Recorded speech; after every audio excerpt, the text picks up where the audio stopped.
Start your wellness journey at Whole Foods Market, where it's Jumpstart January through the 16th. Stock up on supplements with some of the year's biggest savings. Plus, save on air-chilled organic boneless skinless chicken breasts, organic Honeycrisp apples, organic large Hass avocados, and more. And since Whole Foods Market is the only certified organic national grocer, it's easy to make them your wellness destination. Jumpstart your January now at Whole Foods Market.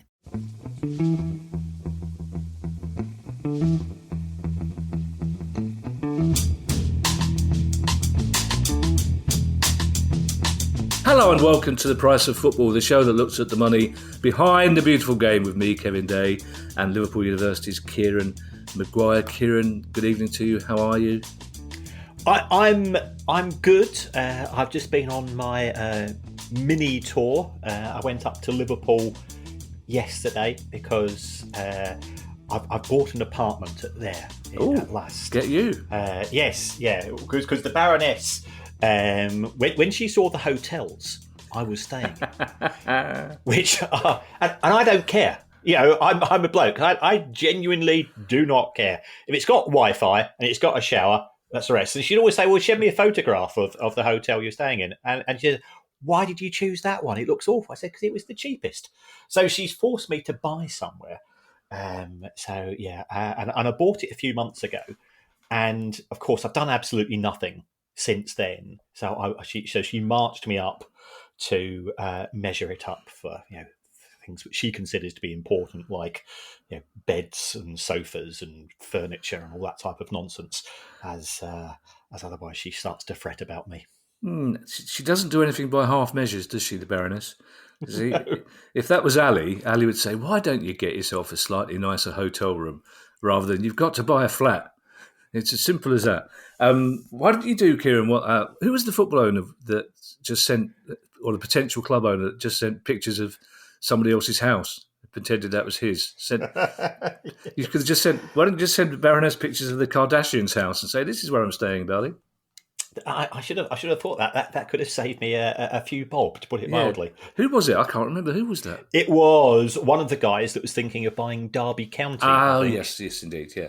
Yes, I know you had a nice time. I saw you in your little dicky, Kieran, but I know that will get you sniggering, your lovely little dicky bow and your formal tuxedo at the PFA gig that turned out not to have a +1. How was that? It was very good. I was sat behind Matt Letizia, so I was picking up. I was picking up vibes of Flat Earth. And there was Alan Shearer there, and Tony Cottee, and Brian Robson, and Erling Haaland. So very good, and saw lots of friends of the show. So yes, it was great fun. I just love the idea that the room seems a little bit flatter because Matt Letizia is in it. Well, the ball just keeps rolling to the edge. It's just, yeah. Lots of news today, Kieran, for our news pod.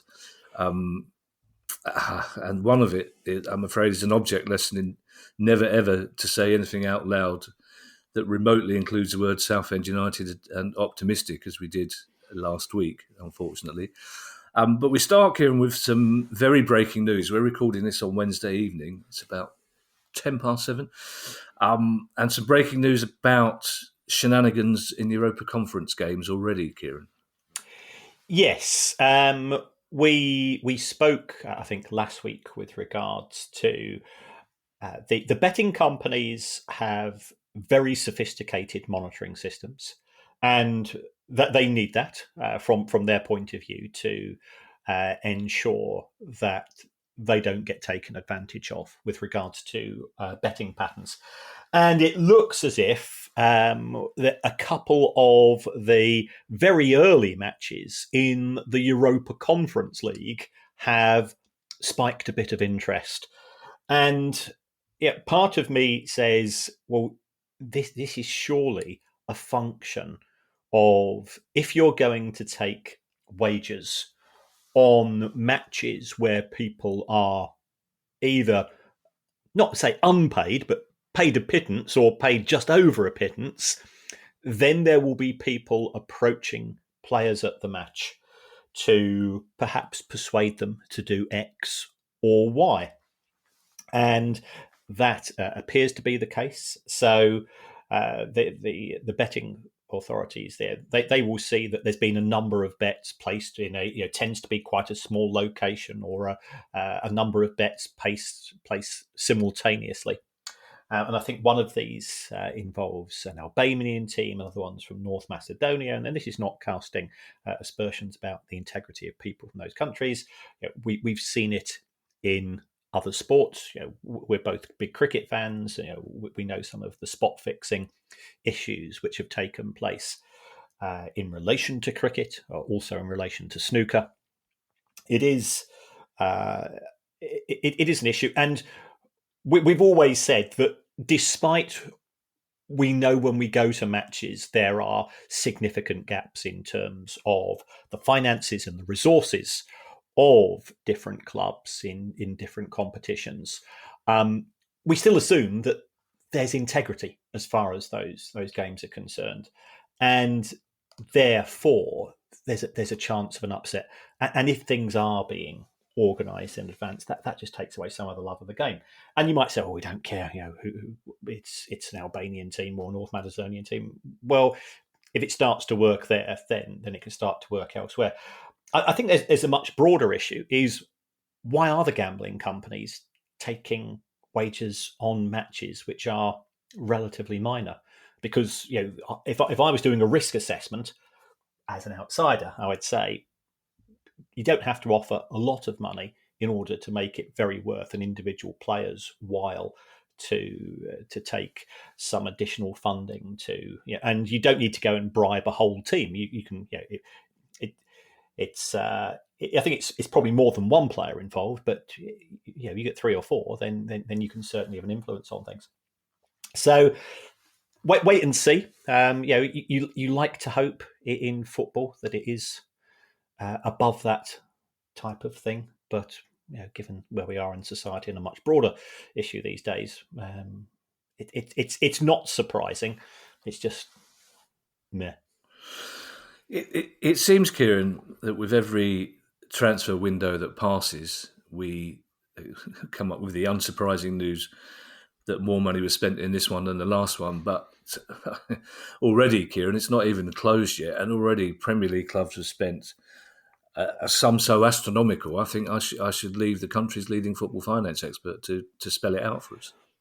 Well, unfortunately, the Swiss Ramble couldn't make the call, but instead, this country's leading football finance expert, Kieran, okay. not the exile. Yes, we've gone through the £2 billion barrier already, and is it any more significant than 1.9 billion, which was the previous record? Yes and no. I think what's more interesting is what is driving the market. And if you do any form of analysis, you can look at the whats, but I always think it's more interesting to identify the whys. What are the causes of so much money being spent? Chelsea, Kieran. I'm going to go for that. Well, there is a Chelsea. Yes, that was going to come up. Sort of one of the issues. New owners. And we do have new owners at Chelsea. We also have new owners at Newcastle. Yeah. So Newcastle in a position to spend. We've got new owners at Bournemouth, and these owners want to have a strategy of spending money. But another thing is these clubs are probably receiving more money than before, which allows them to spend. Because if we then look at the concept, we know through amortization, if you sell a player for £50 million, you can effectively buy players for 250 million on 5 years contracts, and that gives you an identical position as far as your FFP calculations are concerned in terms of player trading. So where's the money coming from? The money's coming from Saudi Arabia. So that allows the selling clubs. And who are we looking in terms of selling clubs? We've got selling clubs in the form of Manchester City, Chelsea, Liverpool, and those clubs have been quite active in the markets. That's allowed those clubs to invest significant sums. The other issue, as far as I observe, is fear.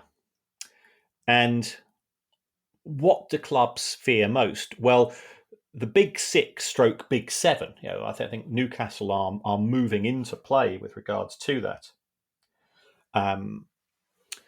They fear not qualifying for the Champions League. And in particular, the Champions League for 2024-2025 is going to be more lucrative than ever because we've got the Swiss-style model, you've got more home games taking place, there's more prize money, there's more sponsorship income, there's more match days. So you've got to be in it, not to win it, but you've got to be in it to pick up all of those financial benefits. Well, 7 into 4 doesn't go. So therefore, how do you try to ensure that you're one of the 4? The simple solution is to spend money. Equally, the Premier League has been very successful. So therefore, the gap between the Premier League and the Championship is growing ever faster, even with parachute payments. So what do you want to do? You want to avoid relegation. How can you increase your chances of avoiding relegation? It's by spending money. And those clubs who are in the Championship, they want to get a slice of this bigger than ever Premier League pie. How do they achieve that? Well, they spend money. So can you see that every club has got this incentive to overspend? 18 out of the 20 clubs in the Premier League are losing money. They only make a little bit of that back, or all of that back if they sell a few players. But operationally, 18 out of 20 clubs in the Premier League are losing money. So all of this contributes towards this cycle of spend. And Brighton have spent a record amount of money this summer. Well, why is that? Because they've sold Caicedo and they've sold McAllister, which means that they've got money to spend, so they spend. And that's the way that the system works. And even the what you might call the mid-tier teams are spending far more than ever before. Well, all but one, Kieran, because every Palace fan listening to this will be keen to point out that right down the bottom of that spending table, of the £2 billion, Palace so far have spent 20 million on a player who got injured in his first training session and is out until probably December, which pretty much sums it up as the way we run the club. But I'm sure, as Twitter has suggested to various people at Palace, that we need 7 new players, Kieran. I think time's probably run out on getting 7 new players in. But Palace have probably got less incentive than any other club because they always finish 12th. Yeah, no matter what we do, yeah. And the fact that Palace fans are genuinely upset that Lukaku went to Roma and not Palace, as they said. Well, one time last week, Kieran, according to social media, we were signing Draxler, Eden Hazard and Romelu Lukaku on combined wages of £258,000 a week, which is, I think, just for Lukaku. The other two would have been playing for nothing. Considering, Kieran, still on the Premier League, considering that people have recently gone to prison for illegal streaming of matches, this next promise from the Premier League seems to be a strange one. Yes, it does. Piracy is growing, and I would certainly recommend, if anybody gets a chance, to listen to the podcast, The Pirates versus the Premier League, because it's actually quite a nuanced debate, and I think it's 5 episodes, and I've listened to every one, and I think it was very fair to get both sides of the view. The Premier League is in a very awkward position. Because I actually I think this was an article in the Times, I actually put this up that the Premier League was trying to increase the attacks on pirates. And remember, it was a private prosecution. People saying, well, there's shoplifting taking place, which goes effectively unchallenged now by the authorities. Other crimes are very, very poor in terms of detection rates. So why are we spending? Why are we wasting money? This is the Premier League's money. It is paid effectively for private investigators to do this. And I put this article up on social media, and I don't think I was shocked, but I was surprised that probably 99% of the reaction was hostile towards the Premier League, in the sense that what people were saying is that there's a number of issues. First of all, the 3 p.m. blackout. people saying, I want to watch my favourite team play on a Saturday afternoon. Not all of the matches of the Premier League are available. So therefore, I'll use an alternative method of doing it. And I'm sort of a bit ambivalent about that. If there's a match which I can't get to, I'll listen to the radio. I don't need to see it. I'm not overly sympathetic. You still get to see your team play fairly often in all probability, especially if it's one of the bigger teams.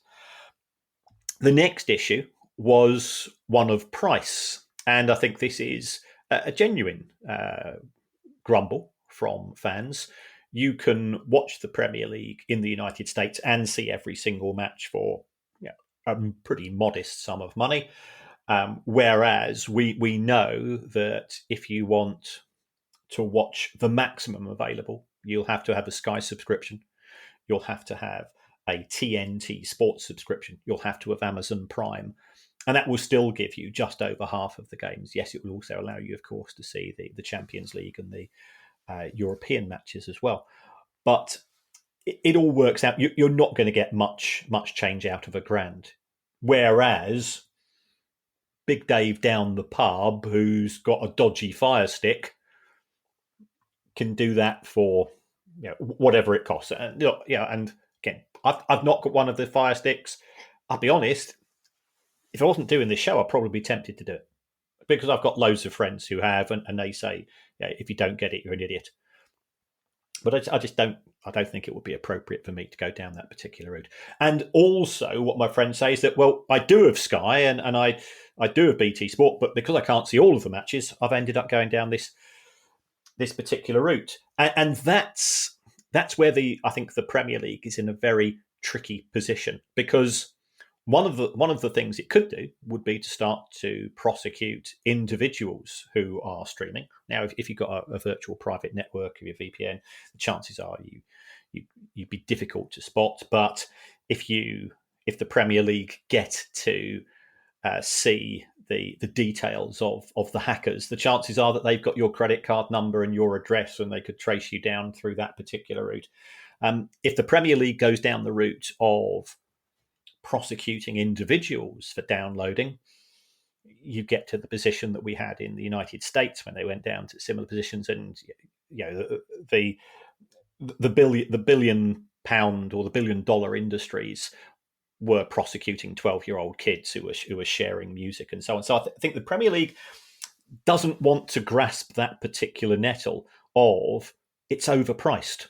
And if you get the pricing right, people will shift from illegal sources to legal sources. And we've seen that with the music industry. But the downside of the music industry, I mean, you've got friends in the world of music entertainment, given your background in the broader entertainment industry, is that musicians don't make any money from Spotify. They don't make any money from Apple Music unless they are at the stratospheric level.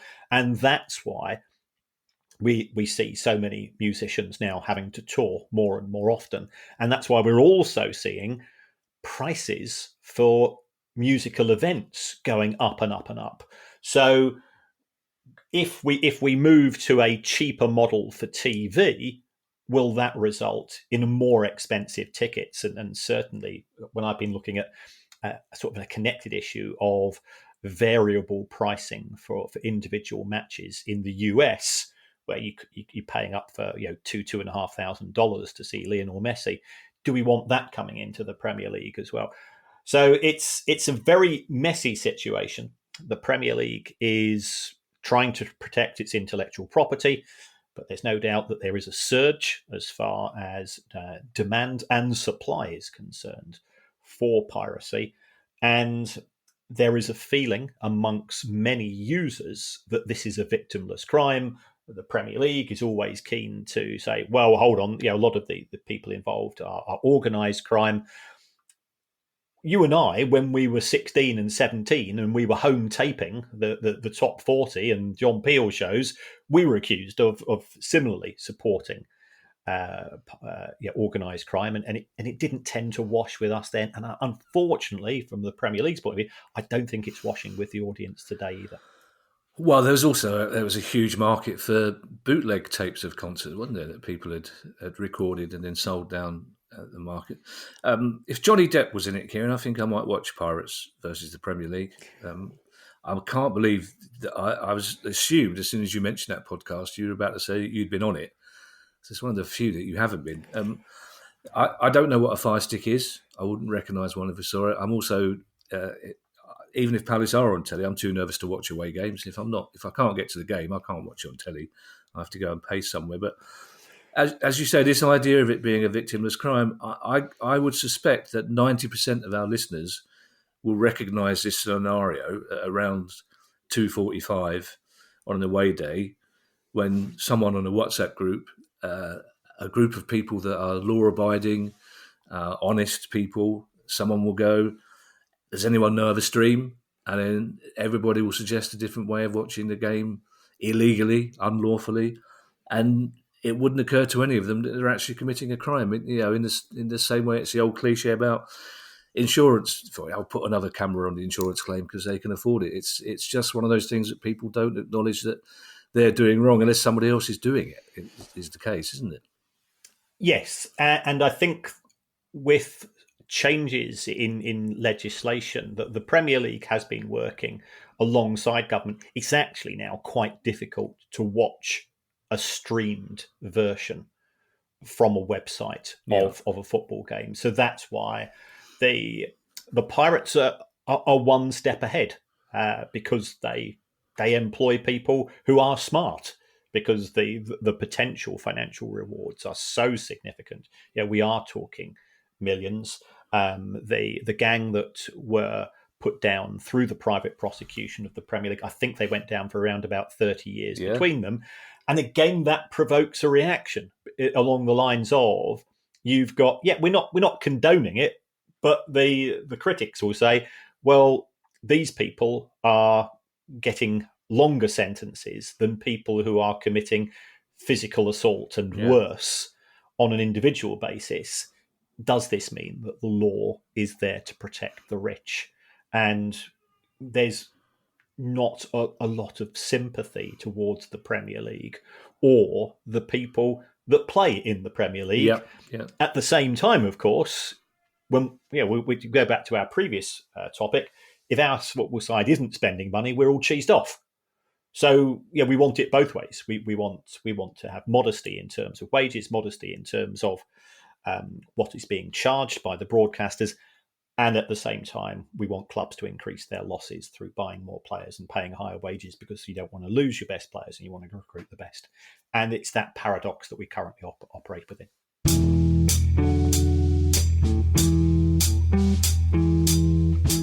Start your wellness journey at Whole Foods Market, where it's Jumpstart January through the 16th.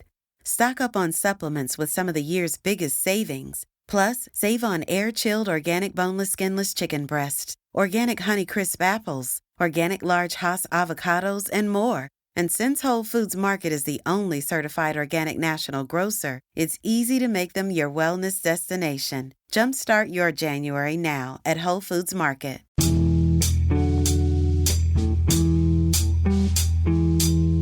The story in Spain, Kieran, is just getting stranger and stranger. And I think I should pause here to say that we both, or at least I used to have, and you do have, the sort of mother that would go on hunger strike to protect their son shortly after battering us for doing it in the first place. And let's face it, people are laughing about that woman going on hunger strike, but it's not dissimilar from what the royal family did to keep Prince Andrew out of trouble, is it? To be perfectly honest. But the story itself, I mean, the fact that, I mean, it must be one of the strangest things any football federation has ever said to UEFA, basically. Spain basically asked for themselves to be expelled, didn't they? Yes, this is staggering. So there's been a series of events with regards to Rubiales. As you rightly said, his mother, I think, locked herself, well, not to locked herself, but went into a church and went on hunger strike. Did you know my mum used to be a nun? I did not know that, Kieran. Oh right. Well, yeah. There you No, go. I am. Clearly, she stopped being a nun because otherwise I wouldn't be here. Yeah, she's quite clearly cured. Yes. I don't know if that's a word. Do you cure? I've Denunned. I'm not sure what it. I don't know myself. there's a habit joke in there somewhere, Kieran, but Yes. I'm not going to be one of them. Oddly enough, there's a comedian on the circuit who I don't think I should name because his mum used to be a nun. And I didn't think I'd ever come across that scenario, and I'm afraid I've used all my jokes up on him. That Right. Anyway, also, I mean, just we're both, some of us are more ex-Catholic than the others, but there's food in a church. If you know where to look, there's snacks to be had in a church, Kieran, basically. There are. Yes. Yeah. Yeah, a bit of bread. Yeah. Yeah. So Senorita Rubiales will always defend her son, and yes, I think there is comic levity involved in that. But what surprises me is that who's it called? It's called RFEF, the Spanish. The Spanish authorities have decided to go down their. They are willing to sacrifice the Spanish national team, which has international fixtures coming up in a couple of weeks. They are willing for Real Madrid and Barcelona and Sevilla and Atletico, some of the giants of football, some very successful clubs at all levels within Europe, to be able to be effectively suspended and miss out on this year's Champions League to defend somebody whose position does look untenable. I think some of the regional parts of Spanish football, they don't like him, but he seems to have this close-knit gang who are defending him to the hilt in what does appear to be a fairly indefensible position. Pausing here only to say that if only we had some sort of Babbel type learning app where we could pronounce these Spanish names properly. What's the logic, Kieran, of what essentially is the Spanish FA asking to on what grounds did they think they should be expelled, and what do they think is gained from them being expelled? Well, I think if we look at the second question first, at present there has been very little support for Rubiales from the senior clubs in Spain. Yeah. And good. Yeah. Therefore, by going down this particular route, I think they're hoping that faced with a potential expulsion from the Champions League this year, Real Madrid and Barcelona might do a 180. And to be fair, at present, they're saying nothing. I see. And all of a sudden, they say, well, actually, we do support him because if we do support him, we've got a greater chance of playing within Europe. But I don't see that going down. The noises which are coming from UEFA, we do have one or two contacts there these days. They say, we'll just choose to ignore that particular request because we're not sure on what grounds the Spanish authorities are self-reporting. The only way that UEFA and stroke FIFA and FIFA have suspended Rubiales, the only way that they can be suspended is if there is evidence of government interference with the running of the Spanish Football Federation, and there appears to be none, apart from the Spanish government saying, well, we don't particularly want to be associated with you either. Yeah, it's a strange one. You just think there is an inevitable outcome here, and it's the outcome that should have happened as soon as you didn't apologise immediately. But that's for a later pod. I mean, this is a strange one, Kieran. Just in the course of today, Nottingham Forest's new kit sponsorship deal appears to be coming apart at the seams. Yes, we are almost into September, so we've had 3 rounds of fixtures, and I think it's the first time I can recall that we've actually had 2 sides who have not managed to get themselves a sponsor, and Chelsea's the other one, of course. But this morning, Wednesday morning, Nottingham Forest announced a front of shirt deal with an organisation called Kieran Sports. And it described in the press release that Kieran Sports are and I quote, a prominent Asian digital sports platform. And I'm going, that sounds sort of vaguely techish. There was no mention that Kieran Sports is actually a gambling company. So, why are Nottingham Forest so keen to not be transparent? That seems very strange. We also have the Premier League a few months ago getting out its own trumpets and saying, we're getting rid of front of shirt deals from 25, 26. And he said, actually, it's the end of 25, 26. So it's 26, 27. So it's allowing clubs to sign, in the case of Nottingham Forest, a 2-year deal. So this went up on the Forest Twitter account. It then appeared to come down off the Forest Twitter account, but it does. I've checked the Forest website and it's up there. And of course, we've got some excellent journalists, the likes of Philippa Clare and Josimar, the likes of Martin Calladine, who these people are really good Rottweilers. And they go, well, we've done some work and we've taken a look at Kieran Sports, and it appears to be controlled by a guy that doesn't have any record. It appears to have a Hong Kong HQ and is supposedly registered in the British Virgin Islands. And all of the alarm bells are just going left, right, and centre. Doesn't actually appear to have what you might call a normal corporate structure. There's now appears to be an indication that Kieran Sports is in fact connected as a brand reboot of an organisation called Yabu. Again, if I could speak Mandarin, or better, I could pronounce that correctly. If only there was an app available to help me in that particular scenario. And by all accounts, Yabu itself was subject to a police operation in China with regards to its activities. Gambling is illegal in China. And I think the attitude of some people possibly in China is not dissimilar to that of people who choose to use alternative means of watching Premier League football. So it's not looking good. Why has Nottingham Forest apparently failed to do any due diligence into the background of this organisation? Because then you might think that it might have reached a different conclusion in terms of signing this deal. Although it will claim, well, hold on, Kieran Sports, it's got connections to Real Madrid, it's got connections to other football clubs as well in terms of being the official digital sports partner or whatever it is, or sleeve sponsors in some cases. But Forest are looking as if they've got a bit of egg on the face. With some of the stories that are coming out. Can I get to use the phrase, Kieran, blinded by the check? Can I say that this time? You certainly can. Hey, good. To be fair to Forest fans as well, Kieran, a lot of the, not necessarily negative reaction, but a lot of the queries about the deal did come from Forest fans when it was, I'm sure when Forest put the tweet up, they expected lots of well done, congratulations, but there were a lot of Forest fans who were basically going, hang on, who are these people?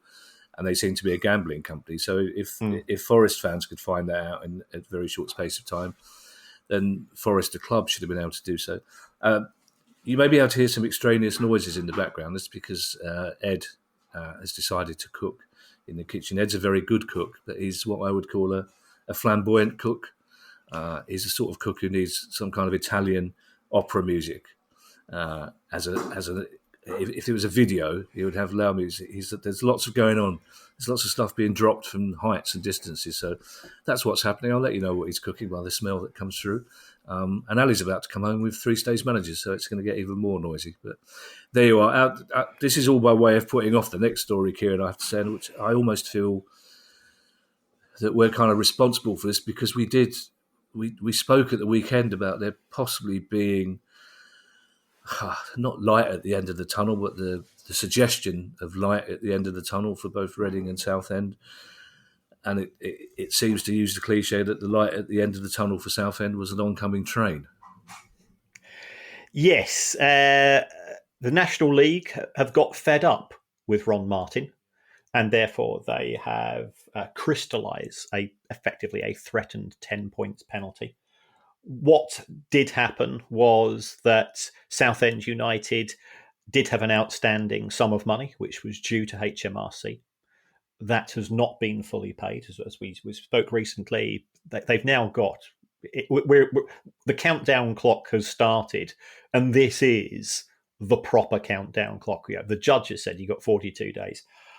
I'll be honest, I'm still positive with regards that a solution can be found. No thanks to Ron Martin, but I just feel that there is enough goodwill and enough good people connected directly or indirectly to the club who have got nothing to do with Ron Martin, and he will play brinksmanship with them because that's what he does, but who will get something over the line eventually. Until then, it's a god-awful mess. I believe that today they actually turned down an offer for one of their players. So, on an operational level, they still seem to be doing okay. They're getting fantastic crowds for the sixth tier of English football, but the fifth tier of English football. But a 10-point hit has put them at the bottom of the National League. And the problem is, Kieran, there were two problems. Even if there's been talk of an Australian takeover, even if that were to happen tomorrow and all debts were cleared, the 10-point deduction isn't going to be put back, is it? And the fact is that 10-point deduction, if anything, is more likely to put off any potential takeover. So I'm not, of course, not blaming the National League for doing it. I don't think they had any option but to do so. But by doing so, they've made it almost even more likely that Southend are going to be in the worst possible situation. Yes and no. I feel that the National League have had to act, and we've always put forward this argument that it's the fans, it's the players, it's the coaches who are the professionals, or the people who love the club. They end up getting punished. Surely there must be some way of addressing this and changing the rules to make sure that the owners are the people who are targeted. But of course, who sets the rules? It's the owners. So you're not going to have turkeys voting for Christmas with regards to that particular issue. If I was bidding for Southend United, I would simply factor that into the price. It's a bit like if you're buying a house and it's got a few cracked windows. You say, well, they're going to need replacing, so therefore I'm going to bid less than the asking price. Well, Southend United now have a significantly higher chance of relegation to the National League South. These are financial repercussions. That's going to be reflected. Take it or leave it, Ron. And you'll have to see how his response is. But he's a wily old fox. He knows how to delay and how to take people into the utter depths of misery without a seeming care in the world from his point of view either. Well, also, and I suppose from the National League's point of view, they'll be saying that their meeting, well, there's no point finding Ron Martin £100,000 because he won't pay it. And then we'll have to deduct them 10 points or more anyway. Meanwhile, Kieran, at the Women's National League, huge events going on there. Yes. The Women's National League consists of, I think it's 6 divisions. It's below the WSL and the Championship. It's effectively the lower tiers, but it's still got clubs such as Newcastle, Wolverhampton Wanderers, Burnley. I think Newcastle are the only full-time club at that level in the National League. And the whole of the management committee resigned en masse a few days ago, and this was in response to their decision to have the start of the season coincide with the final of the FIFA Women's World Cup, where England are playing. Now, you've got many players who are playing at that level. They've played against potentially in cup competitions, or they aspire to be playing in the WSL. They're proud to be England supporters as well as semi-professional or amateur or even some full-time professional players, and they wanted to see the match. So this appeared to be a bit of a tin-eared decision by the management committee, who have taken the criticism badly. I think they did say to the clubs, if you want to reschedule these matches, we're not going to kick up a fuss. But they didn't really appear to show very much leadership. They came in for a stick, and they said, "Well, hold on, you know Kevin, which like as a trustee of an organisation, we do these things for affection and love, which is an unpaid job. And if you're getting a load of grief, the incentive to walk away becomes greater and greater, and that appears to be the position. So it looks as if the Football Association is now going to step in. But of course, the Football Association does have full-time staff, and therefore there will be coming out of a budget, or we'll have to recruit more people to do this. So that's money which is effectively being incurred on the administrative side of things, as opposed to the playing side of things, which is a shame. But it's we often talk about unintended consequences, and an unintended consequence of the fantastic achievement of the Lionesses in getting to the World Cup final is that the lower tiers of the women's game are now a bit rudderless. It was a strange decision in the first place, though, Kieran, not just from the players' point of view, but I'm guessing that crowds at that level are probably in the hundreds. I love Palace. I love Palace the way you confusingly love Brighton, Kieran. But if England were to be in the World Cup final and Palace were playing Brentford at the same time, I'm guessing that I would probably want to watch England in the World Cup final. And that's what would have happened. They would have been playing in front of virtually only the most diehard of fans at those clubs. So it was a strange decision in the first place, and one that was always going to adversely affect the Women's National League. Yes, and the date of the final was known well in advance. Yes, we didn't know that England would get that far in the tournament, but they are the European champions. They were certainly one of the favourites, and it was fairly evident from the knockout phases and the way things were working. From the group stages, that some of the other big hitters in the tournament weren't necessarily going to proceed, which increased the chances of England participating in the final, which of course they did.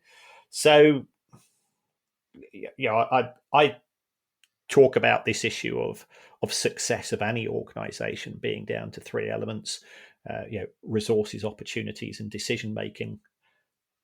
Quality of the decision making here does appear to be a little awry. I'm not the only person who made this suggestion, Kieran, because if I was, I would have been telling you about it a long time ago, because that's a very rare situation for me to be in. But many people said, well, delay the kickoff for 2 hours, open the social club or the bar or whatever, show the game on a big screen. Both sets of fans can get in and watch it with the players, and then play the game afterwards. And you make it a social occasion, and the club makes a little bit more money off the bar as well. Yeah. I used to play cricket at decent club level in Lancashire and Cheshire, and that's what we'd do. I certainly remember in 1996 during the Euros, I think England were playing Scotland, and we just decided to have an elongated tea for 90 minutes for that match where Paul Gascoigne scored that goal. Yeah. The umpires bought into it. We started the match half an hour earlier. Second innings was a bit wobblier than usual because, but that's the way it goes. I was filming at Bath Racecourse that day, bizarrely, and I think whatever race to the 3:30 race was delayed by about 10 minutes because the jockeys were all watching the football on the big screen. They had to be chivied along. I dread to think what the Prowler would want to watch on the big screen during an elongated tea break.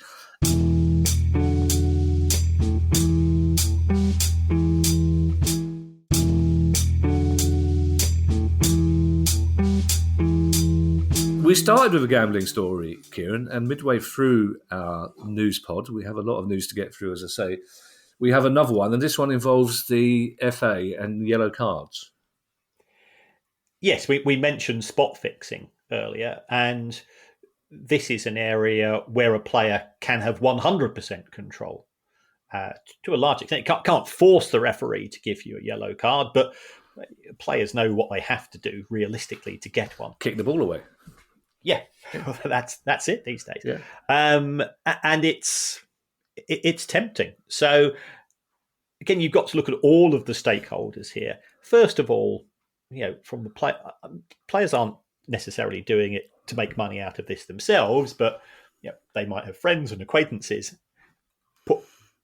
put money on me to get a yellow card in the 70th minute. Now, the player might just say that to one person. Yeah. But then, of course, we fall into the court of WhatsApp, and you say to one of your mates, 73rd, between the 70th and 75th minute, I tell you what, stick a tenner on me, and then of course and it's always the case, isn't it? I'm not a telltale. It's the person I tell that's a telltale when they pass it on, and then things become viral. Yeah. And you can understand why the football authorities are feeling uncomfortable about this. And from the gambling company's point of view, they just want to make money. And to a certain extent, they have, I wouldn't say they brought it upon themselves, but by making it so easy to gamble and to give such a wide book of available bets, it is creating the opportunity for people to do the wrong thing. I'm very upfront with people, Kieran. If people say to me, "Can you keep a secret?" I'd say no, I really can't. Don't tell me. This is why my mate who works at Palace won't tell me anything, because he knows he won't have stopped breathing before it's out on Twitter. So he does. It's just easier not to. I prefer not to know, Kieran, to be perfectly honest. And then I can't get myself into trouble, because if you've got a secret, what's the point? There's no point having a secret. There's a reason why it's a secret. Exactly, but there's no. But you want to share it. You want people to know how important you are, that you know the secret. That's hence the millions of tweets from people who claim to know the secret of who Bradford are buying on Friday when they haven't got a clue. West Brom fans, Kieran, are beginning to lose their patience, and you can't blame them, can you? Yes. So our friend Ali Jones, who set up Action for Albion, I'm in contact with Ali on a regular basis. He sends me ideas and photos and emails, and he's very, very committed. You notice he sends them to you, Kieran, not to me, and you know why? Because I would tell everyone. Yes. But this weekend there is another protest, and what I really admire about the campaign is that it's gone down the route that I would always embrace, which is non-violent, direct action. Be funny, be different. So what they're going to do is, in the 12th minute of the next home match, which is this weekend, they've got 10,000 posters, and the posters say "full sale out of our club" to the owner, and they're all going to show them for a minute, and they're still going to support West Bromwich Albion because they all love the club, and it's a way of drawing attention. And I would always say it doesn't matter what you do. I think it was the Southend United fans who threw tennis balls on the pitch last week. There's a variety. Oldham fans did that, didn't they? Charlton fans did that. They had rubber ducks as well, and also what West Brom fans doing with because it's such a visual demonstration. That photograph will be all over the papers. Sky will show it, and the police won't get involved because, as you say, it's non-violent. It's just it looks good and it sums up what the issues are at the club.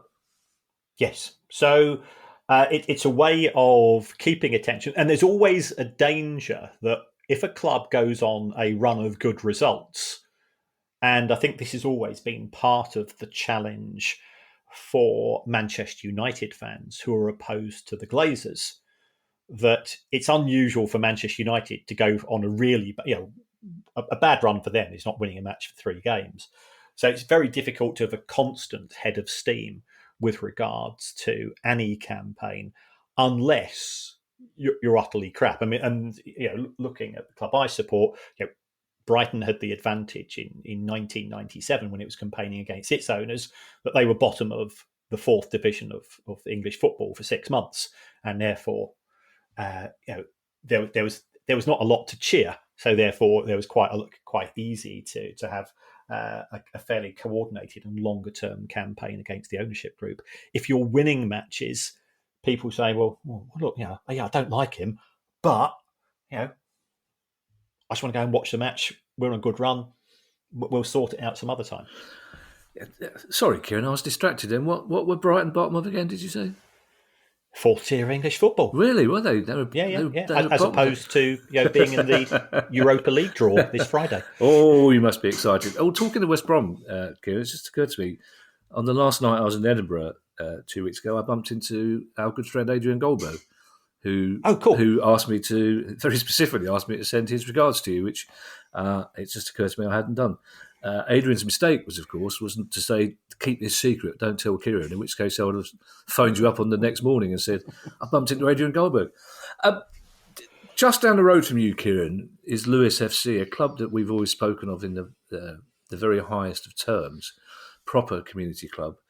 But there's a development this week that some people involved with the club aren't that happy with, which is odd when you think what the development is. Yes. It looks as if Lewis's women's team could be the beneficiaries of investment from an American fund called Mercury 13. Now, by all accounts, this particular fund, and Eni Aluko, who is people know from broadcasting, people who know from being a professional footballer herself and is very high profile. She's connected to this organisation, Mercury 13, and their aim is to increase the visibility of the women's game.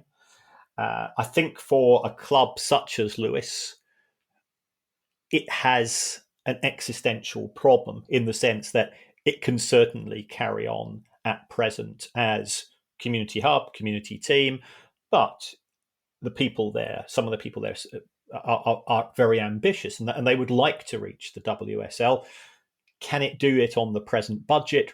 It's going to be a real challenge, especially as we've got other clubs coming through. So therefore, is there the opportunity to do, for a women's team, perhaps the equivalent of a welcome to Wrexham by getting some high-profile investors involved, by having a fund and taking the club to a higher level? So that's where we are. I have been contacted by people on both sides of the fence, and I think it's probably best if I don't say anything more than that. But what you have to ensure that if there is a sale, then the club going forward would have to be co-owned with a series of checks and balances that protect all of the important things that we like in terms of history, heritage, the role that it plays in the local town. I've been to see Lewes play, and it's for non-league day, it's a great day out. And I don't drink alcohol, but you can sit there, you can have a chat, you can have a pint, and the opposing fans are welcome. We went there. I went there with the Baroness to see a match, and afterwards we got invited to the Rector's box, which was very nice. And the Baroness was asked to assist in going to and you think Brighton is hipster. Lewes is where Brighton people go to be hip. So at the end of the match, the Baroness was marched off to the organic garden to get some organic spring onions for the Player of the Match award. What? So that's what the Player of the Match got, a bunch of spring onions? Yeah, organic. Oh, yeah. It's not the organic nature or otherwise of the spring onions that is the sticking point with the spring onions, Kieran, I have to say. I do understand. Of course, if you can see both sides of the argument. I fully understand those people who support Lewes with no ambition to get into the WSL, because the reason they support the club is because of the values and commitment to sustainability, spring onions, that sort of thing. And I can understand why they would be saying to themselves, well, investors normally want something in return for their investment. Yeah. And it is quite hard to imagine that somebody putting a lot of money in won't at some stage compromise what I think are the wonderful values of Lewes Football Club. And interesting as well, Kieran, I know this is not on our agenda to talk about, but I know it's Lincoln fans discussing today amongst themselves on Twitter, there's a possible fresh outside investor, and Lincoln fans go, well, we're a very well-run, sustainable club already with a very responsible chairman. sure, another investor could be rocking the boat, whereas other Lincoln fans are going, "Oh, this is great. It'll move us up a division." So, very difficult to please all sets of fans in these circumstances, isn't it? Yes, and I love a day out in Lewes. Yes. It is good. But I played cricket there. Got a good prison, good station. Yeah, lot to be said for it. It's got a good prison. Yeah. Did they mention that on TripAdvisor, the Lewes Tourist Board? The Drip. I must go. I mean, it's got the best. We've said this before. It's the best football ground name in the world, isn't it? The Dripping Pan. I mean, and I again, this is where we could use Babbel's services, because I'd love to see Lewes get into the WSL and into the Women's Champions League, just to hear the manager of Bayern Munich in German say, "Where the fucking hell was the Dripping Pan?" Basically. Apologies for the language. This next story, Kieran, is about football. It's got too many versions of FA in this story. I'm going to allow you to unpick the various FAs in this story, Kieran. Yes. FIFA were reasonably successful in forcing through, on a global level, their desires to change the way that agents are treated. First of all, in terms of the remuneration of agents, FIFA want to put a cap on that, although you don't see the world cricket bodies saying there should be a cap on cricket agents or golf or NFL. But for some reason, football agents are different, according to these people. And also in terms of, and here perhaps I've got a little bit more sympathy for dual or triple representation. And the argument goes is, how can you represent a buyer, a seller, and an individual? Yeah, and it's complicated. That's certainly be the case. But it does appear that those FIFA rules are now trying to be applied by national football associations.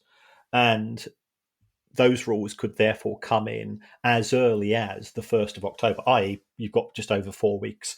So the Association of Football Agents, which is effectively the trade body of the big agents, they're saying, we want to put up a defence. We feel that we've got grounds for appeal, but you're imposing this and you're not giving us enough time.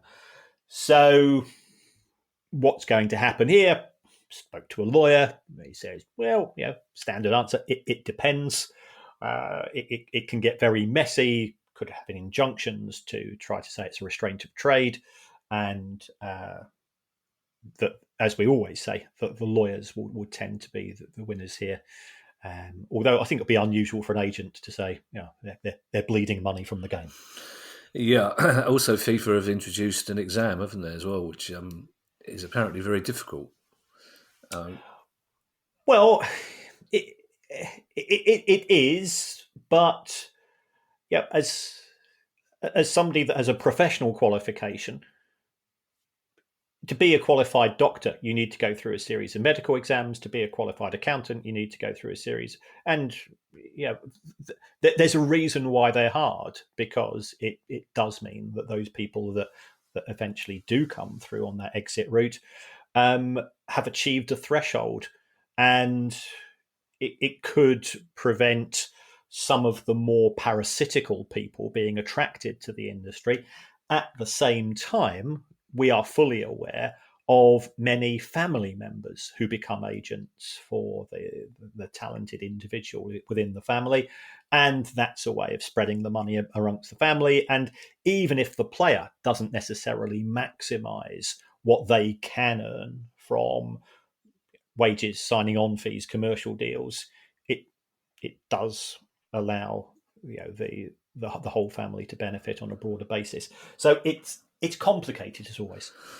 I like to think, Kieran, that one of the questions on the upcoming agents exam will be, your player won the Player of the Match Award at Lewes and was awarded some spring onions to the value of 35 pence.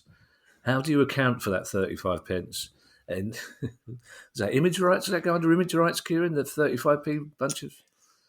Benefits in kind, Kevin. Oh, is that what it is? Benefits in Benefits? kind. Yeah.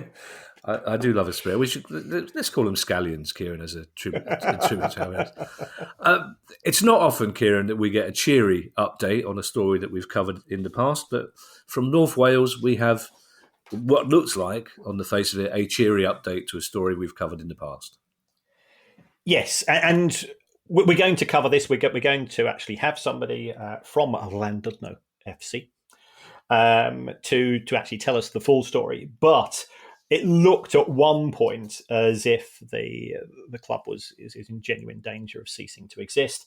But they now have the deposit secured with regards to replacing their artificial pitch, their 3G pitch, and it looks like we're going to have matches taking place, and that can only be good because it doesn't matter.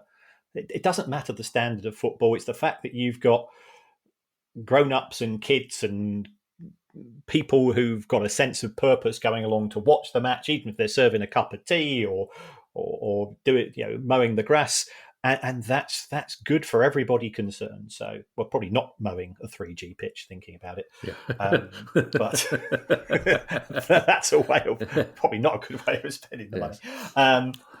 But we will be getting an interview with the club chairman in a few weeks just to explain, and we did have him on when things weren't looking as positive as they are now. Yeah. As you know, Ali spent much of her childhood in Llandudno. And her friends from North Wales always say, you've done exactly what all English people do, Kieran. You get the Llan bit right, and then you mentally congratulate yourself on getting that bit right, and completely gnaws up the Dudno bit, which apparently there's no way an English person can properly pronounce the Llandudno. It's beautiful.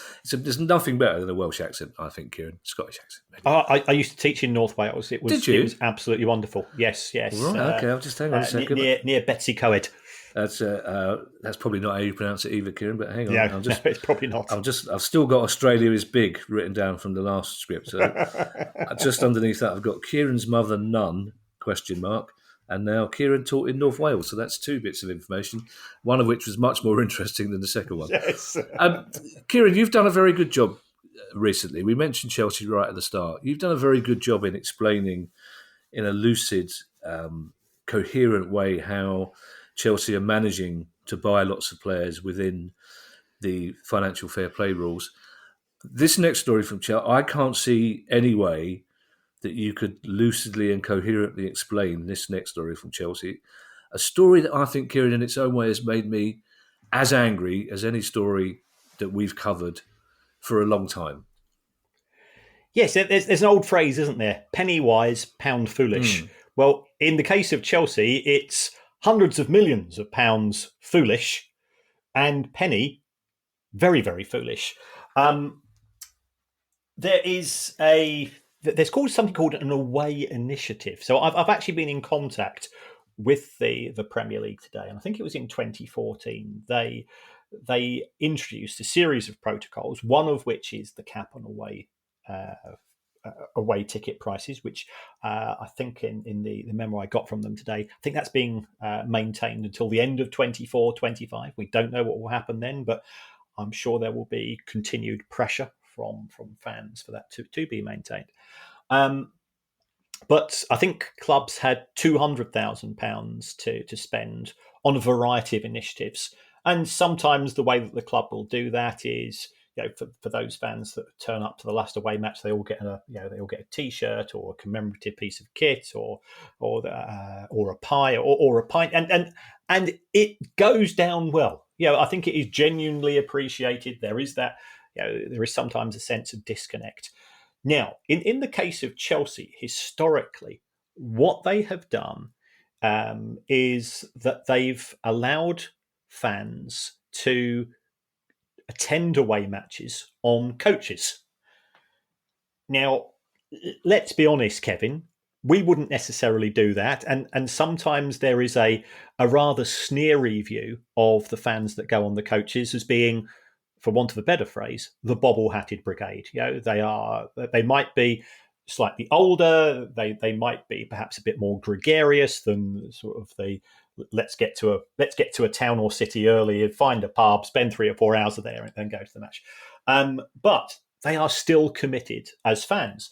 But what you often do find is that it can quite often be multi-generational. So it can be grandparents and grandkids. It can be parents and grandparents and so on. And that's really good. Quite a few disabled fans who otherwise might have challenges accessing regular transport, and the links might go through that particular route. And in the case of Chelsea, historically, they've said, we're going to charge you a tenner, which is fantastic. So it also means that those Chelsea fans who are on limited resources, that they've supported the club.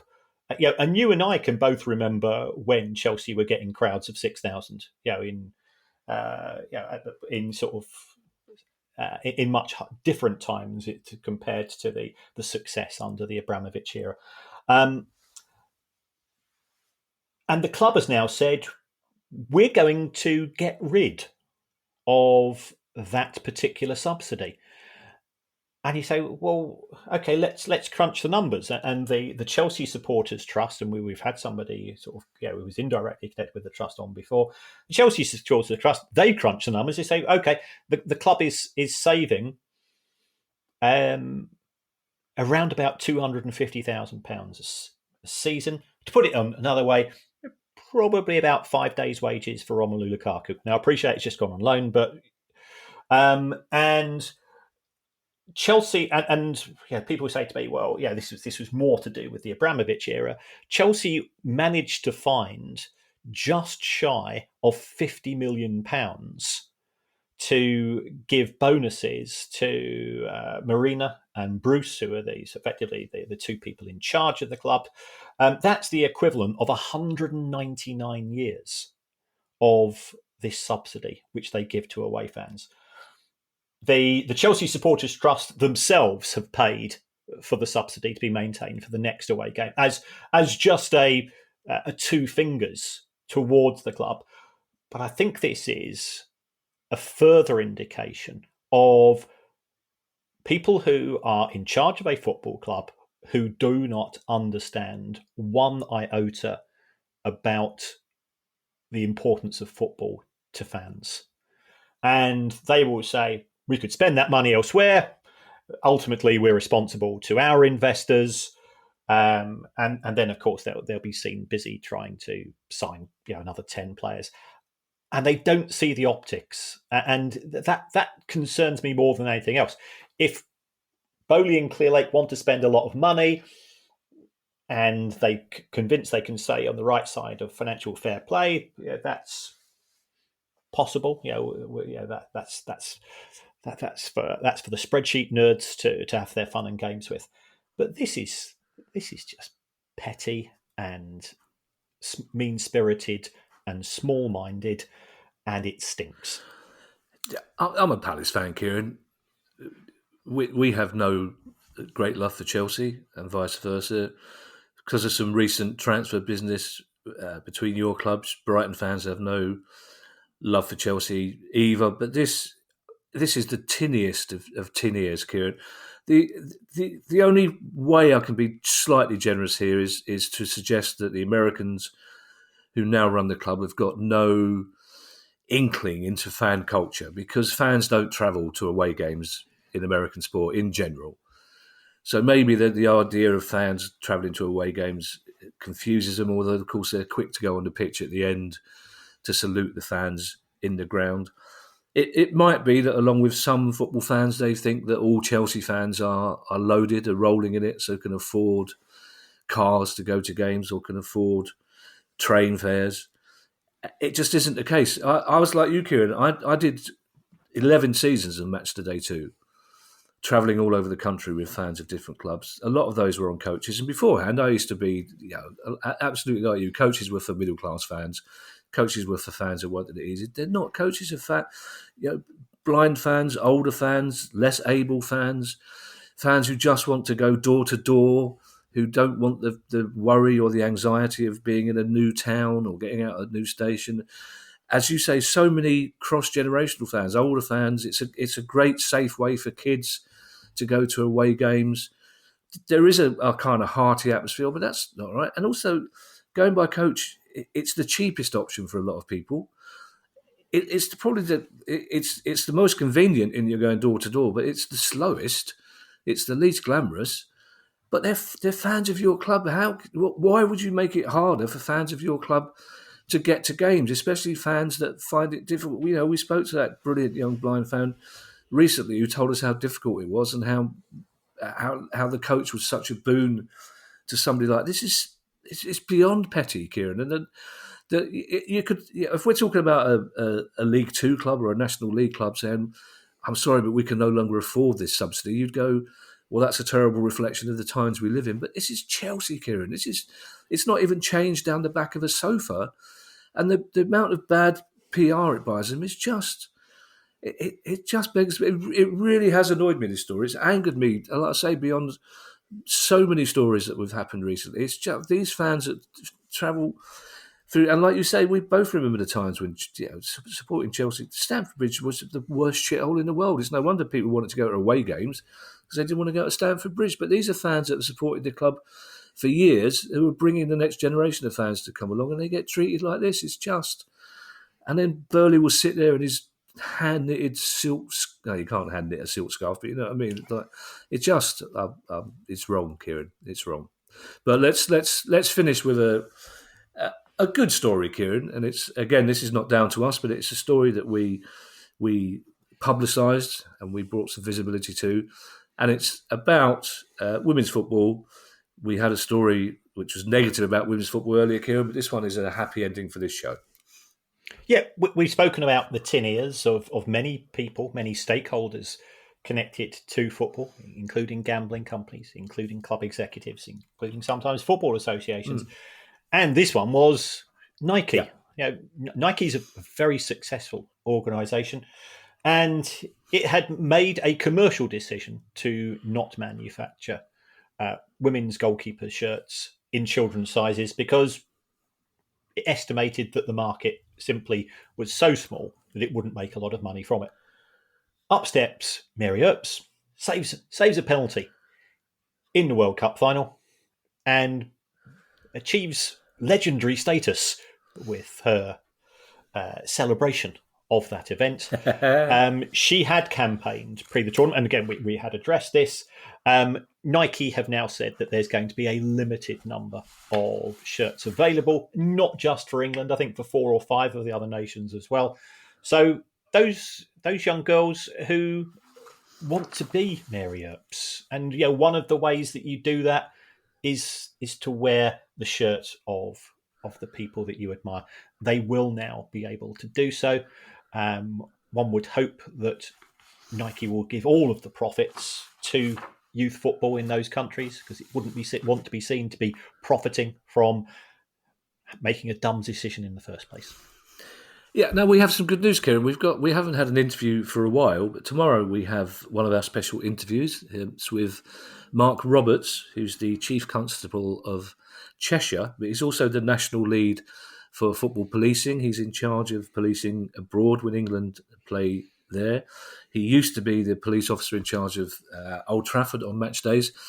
So he's going to join us to talk about all things policing football and especially the cost to us of that. I'm looking forward to that very much. In the meantime, thank you to everyone who's donated to the pod via our Patreon page.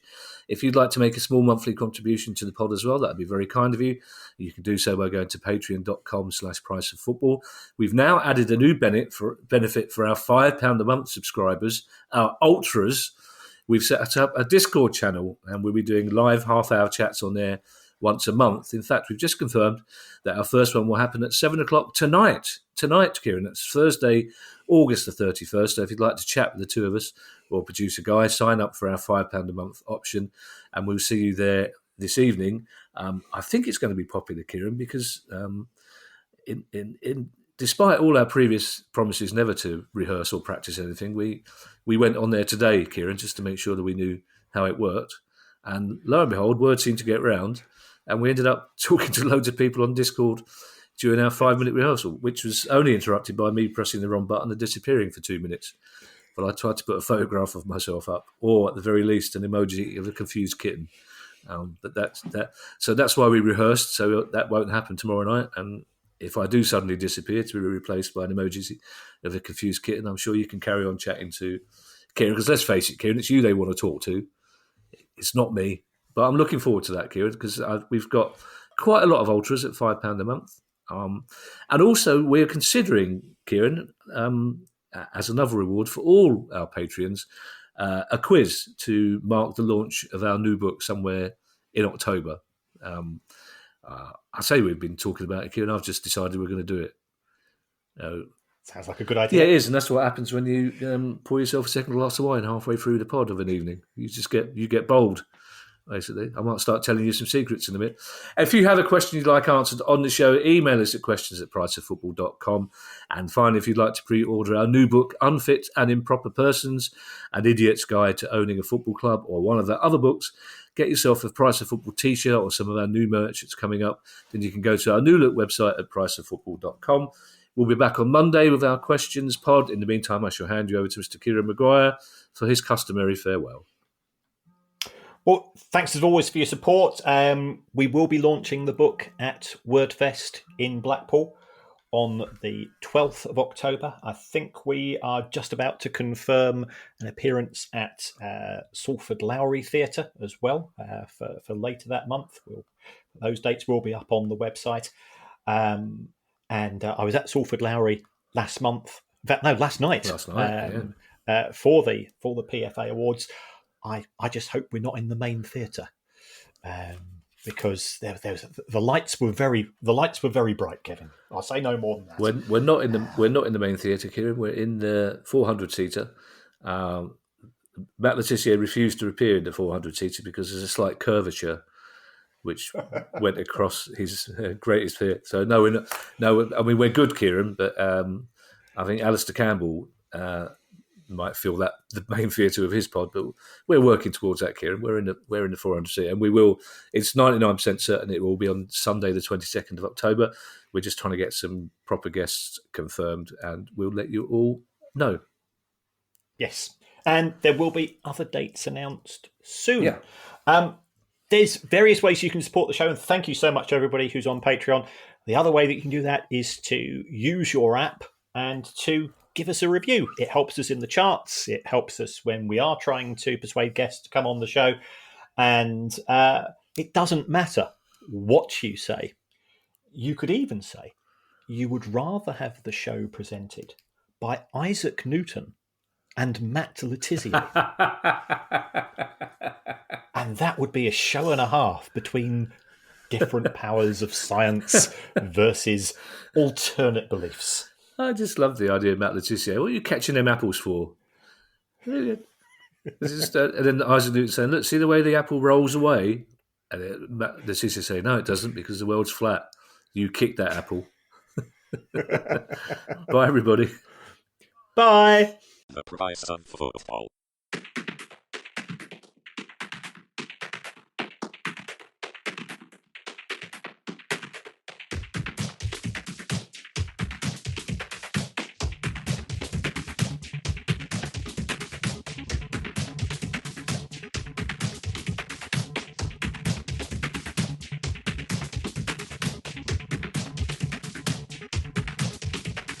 The price of football.